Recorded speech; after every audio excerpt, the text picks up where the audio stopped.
저희가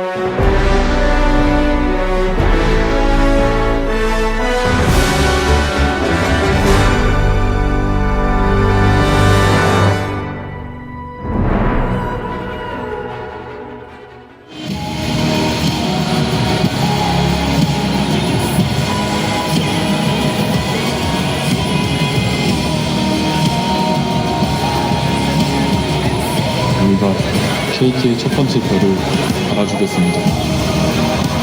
팀원이 아직 이루지 못한 3핏 저희가 이루겠습니다.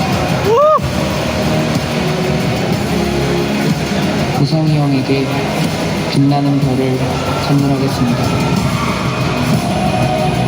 별들은 오늘 저희 편입니다. 꿈을 꼭 이루겠습니다.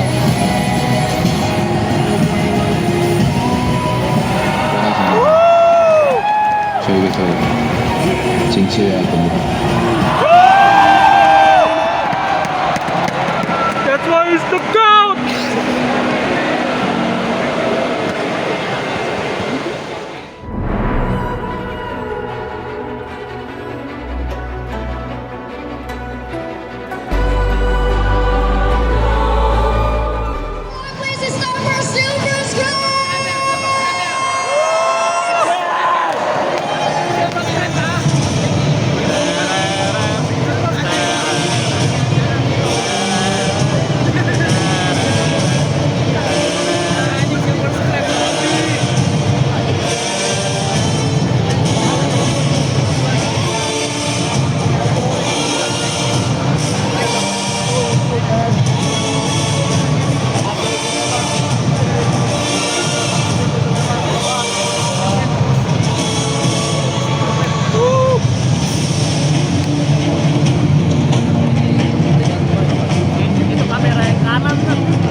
Game 5 blind click. No, certain things still have to be banned. Powered by Owen and Climax. Great, banned away the bar, banned away Azir, no surprise to follow. 40 champions off the board, 6 more in this first phase. I love the discussion and topic of Fearless because we have seen literally first timing champions on stage here asking their coach, asking Faker, what is the clear? What do the abilities do on the champion? So game 5 here, World Grand Finals, elimination obviously on the line for each. And so often in domestic leagues, game 5 of Fearless was meant scaling. Champions like Lorne rising to the forefront, knowing that it can come down to that backline hyper carry, making all the difference. So KT wisely eliminated a third ban. He's not allowed to play a single one of these champions. But what else?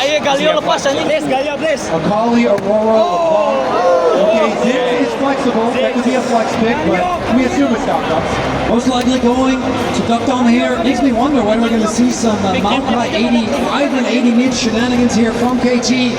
Because normally what I'd be thinking about is BDD's Zoe. Has been one of his most iconic picks. Again, he almost dragged his team to a World Finals 4 years ago. Couldn't make it then. And now finds himself on the precipice of winning it all. And pairing it with the Zig, the classic for them, the Sleepy Bomb Bubble. Is that fun to play into as the champion going to get picked up there? For owner, we're looking at things like Neferi. Because I do think if you go Zig, you need a big AD threat. Kiana could be another. Dari kapan? 2000. Zed even? Yeah.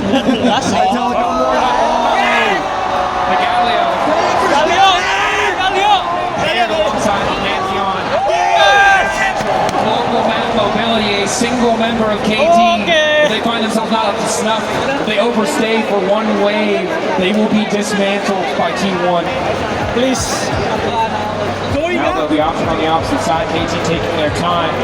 Yorick anjing. York, a powerful blind, dropped the cryo a lot this tournament compared to his regional playoff dominance. But here in Game 5, it gives an angle for Perfect to really make the story about him. Turrets tremble at the sight of Ziggs and Yorick picked up together. And there is a fave being put in Cuz and BDD that champion pool. It's most likely top and bottom lane are secured. Cuz and BDD keep hitting what they'll be playing. So he could do the choke out into the York and top the Maiden. Or they could drop Doran's pick if they don't feel that invested in that particular counter. Iya sih. Having debate. Harus dibarengin Every sama choice Galio. could be the one that Masalahnya. costs you. Here we go. Finals, it's the Camille for Doran.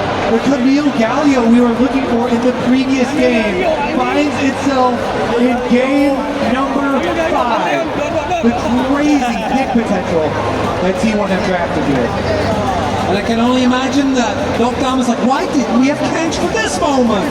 Because the amount of dive that's going to be there, going to be a big issue. And again, I'm looking at Cuz, I'm looking at BDD, I'm looking towards things like Zoe, like Vagar, which is a classic pick. BDD has pulled up many a time. Not in recent times, but there is a lot of short range on T1. They're basically committed. I'm wondering if T1 want to go towards Jinx. That has been something that in Game 5 Fearless we've seen. It's the range and the ability to get outside it. Despite the skepticism of Gumayushi's ability, KT will ban it because they recognize the potential for that champion to wreak havoc with this incredible dive frontline. Yeah, full dive comp makes sense here. Now taking away tanky options in the jungle. So the Anything to shut it down. If they still wanted to take the jungle, it would be Sejuani. Kind of forcing them in that direction if they wanted it. Fatmawati. I'm still looking at that Neferi or Cuz on something that can have early impact. Jin actually can be the pick away for the ban runner, not the Jinx. T1 have had some incredible success on Jin comps. This comp does relate itself. Oh, MF! That's a gamble! Taking a back step. He just needs a lane dominant champion. It's not about him on a Jinx or a hyper carry. He's there to follow up on the wombo combo set up by his teammates. Exactly. They have a lot of CC to lock someone down for the bullet time. And you can transition them into mid-wave so that you can make use of your split push and your globals here as well. So Misfortune on the Bloodthirster spike, put her over towards mid, rotate those Camille and Galio side lane pressures out to the other side. So there's the Sejuani. And Sejuani, one of Cuz, his all-time favorites. In 2023, KT, a team that had so much dominance, I mean, I love it for Galio especially, so much dominance, and it was Viego and it wasn't Sejuani's BDD. I want to highlight, Tristana is able to buffer away from the Camille taunt, or from the Galio taunt. You're able to also shoot Camille out. Oh my God! The BDD Smolder's bringing it back! Smolder. Scaling seems to be the answer for the side of KT in the face of countless dive options for T1. But this is a bold bet. T1, if they pull ahead like they did in Game 4, are set to take over the entire map with this composition. Carry the final counter pick. Champion pool we know is deep. Just need more engaged. You just need more engaged with this dive comp. Grab the ultimate here, and the question is, yeah, Smolder can be a good lane into the Galio, but can you survive later? With all of this T1 dive looking for you, a Game 5 Baker Galio.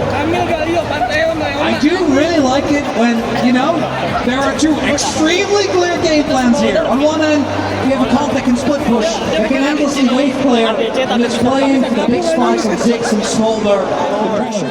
You have to embrace it. You have to laugh with him. It's very true. And despite the fumbles, all of the fights that have gone well for the side of T1 have involved them in some way or another. Guma also the backup point. That MF ult, 4.5 items for Guma means it's still a terrifying threat. And KT will need to make a stand.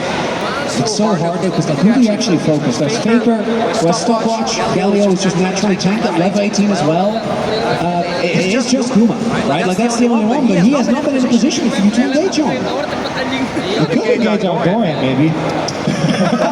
Okay, in a scenario where Dorian is with the rest of the team, I feel like you should be able to give me a hook shot and all. I know what we've been witnessing. But I mean, in a theoretical world where that doesn't happen, through TP ward there, Mid lane, well highlighted by our observers, potential for a flank. Perfect in BDD as well as Dom do have access to that TP, although I imagine only Perfect will be looking to make the flank. And I do seem to recall, I was in a I cast a 6 game, I think this was Hanwha, and that one did go to 60 minutes. Oh my. I'm just saying, we might only be halfway there. We don't know. Is it likely? No. But it could happen again. But 2 times in a row. Let's start the countdown now. Yeah. All right, 25 minutes away, 26 minutes away from the 60-minute game. All they need is to get a, actually see the lines. So you steal with Dom's ult, the Baron, that gives you the stall, and then you flip Elder and you win. Got it. Yeah. Well, the good news for KT is, aside from that pipe dream, they do have Seekers on Just optimistic. Aside from that blinding optimism. But now they have to face check into the darkness. They see Dorn in the mid lane at the very least. They see Faker. But again, if they overcommit to this play, double TPs are there. Owner semi-global is there. They could just want to end. So Perfect has been called back as T1 looks set to get the soul. And T1 also have the luxury. They could just look for the fight if they want. Owner takes the soul. Kaz stuck around a little bit too long, and now T1 empowered. Be that much faster, have that much more access to their ultimates, and I don't think there's any getting away from Faker, Dorn, or Owner now that they have a Cloud Soul empowering them. We're about to know whether the series will continue, whether the 16-minute dream stays alive, because G is there for Owner, Yuma is the sons available. We're gonna need to see a beautiful engage, as Dom just now hit us for an item. It's BDD with a stopwatch and a dream. Warning to keep that goal of making the World Finals win a reality, but I think you guys are justifiably calling me out. It still doesn't really feel that likely. And yet it didn't feel likely before when T1 split their attention. That's true. BDD was able to find the kill, so it's not over till it's over. But now with the Baron spawning, relatively even setup, but again, it's the waves in favor of T1 to make this so hard. He's immediately to kick things off by going in on Cuz, taking away the frost hammer passive. Knockdown area is there. TP and from as well. All TP's going across the board. BDD comes to the side. A good flash taking out the Climax. Became so damn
has just been made. The three-peat is real.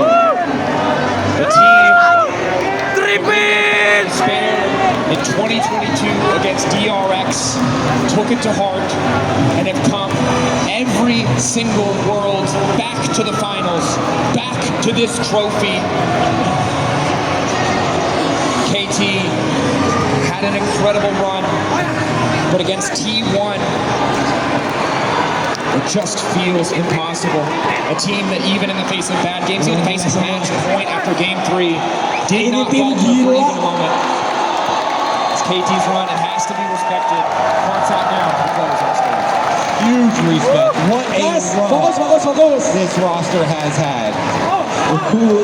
Here now is trophy ceremony presented by Mercedes-Benz.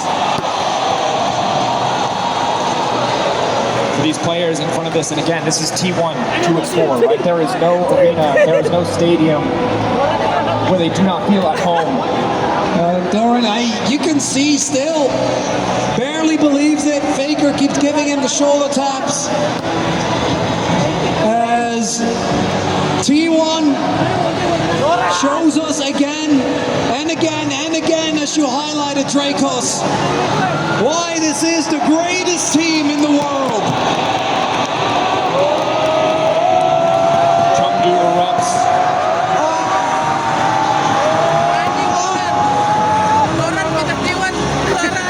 T1 wait a moment to lift the trophy together as five during the latest edition to win his first title, remaining for their third consecutive.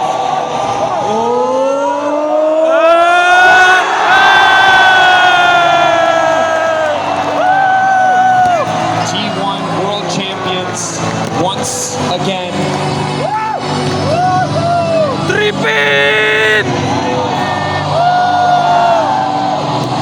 And they did it as the 4th seed again. They had to play in the play-ins, the newly created play-ins. Indonesia right at the beginning of the tournament was faced.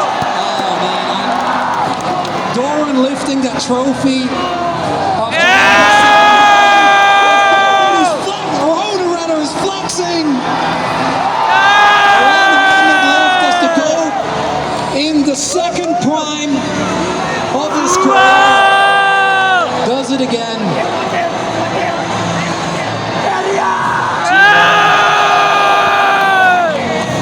Seemingly making a science out of performing when it matters most.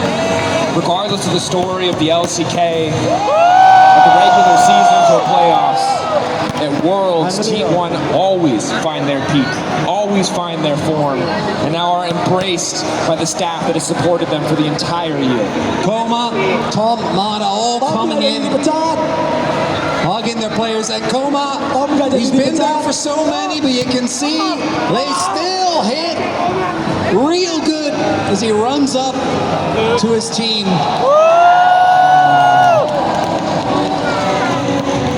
Wow, how long will this version last? How far can this core of players go? And I mean, again, the series, the context of being at match point of one of the most dominant